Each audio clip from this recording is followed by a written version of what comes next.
On the 20th of this month, I tested positive for COVID-19, and later that night, I was brought over to the isolation center at the Gwagwalada University Teaching Hospital here, where I've been since.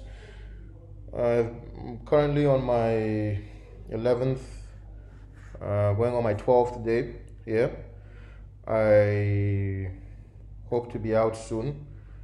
Perhaps when my next test is taken and the results are favorable, I, will be on my way out, hopefully. But I decided to do this video just so I could speak about my experiences, and I hope it will be of help, of value to the society and to people out there, Nigerians in particular. When I came here, my first few days, I was asymptomatic, but I was nervous. I had a level of anxiety, a little bit of trauma.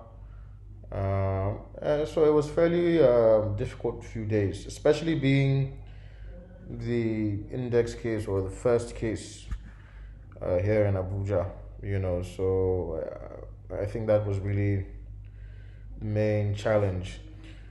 But day by day, I grew stronger, in mind. Thanks largely to all the goodwill, the prayers, and the support I got from a vast array of Nigerians, many people I don't know, but of course, more obvious, my family, my friends, my associates, and just a whole lot of people who've been very supportive. So we thank God I'm well and I'm good.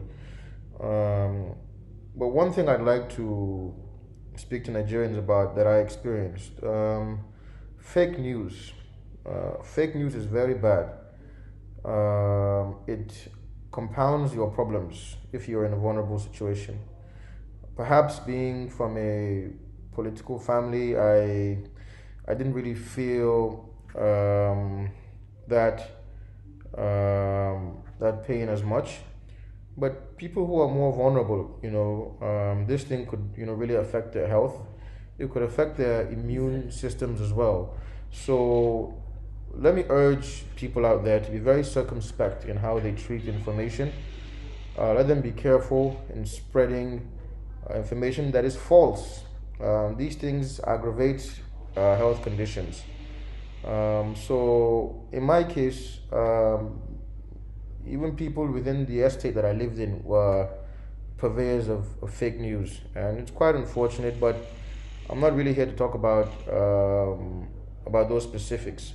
But I'd like to urge all of us to come together and see how we can support one another, because this is a challenge to our society.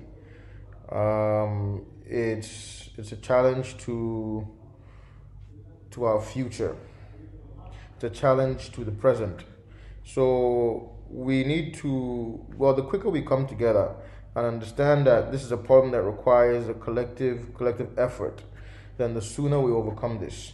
The longer it takes to do that, then the more the impact in terms of fatalities potentially, and also the economic impact. Thankfully, as we've seen the numbers and statistics, most people will be fine from this, but we can't ignore the few that may not be fine from this. So let's work hard, let's support the government, let's comply with directives from the WHO, the federal government, state governments, etc., so that we can overcome this challenge sooner than later, Nigerians. Moving on, I'd like to also ask that we pray and show our medical staff a lot of support. They are at the front lines. They are risking their lives. I've seen it firsthand, how close they come to patients, how exposed they are. We need to pray that none of them get infected, nothing befalls them, any kind of harm to them or their families, right? because they're our backbone, you know, and we have to appreciate and be thankful to them. We have to be thankful to also the authorities, you know, the extended authorities who are not necessarily on the front line, but are playing a lot of role um, in other aspects. So Nigerians, in essence, were saying, let's come together, let's put aside politics and defeat, you know, this pandemic. We can do it, you know, and we can do it very effectively if we work together, you know.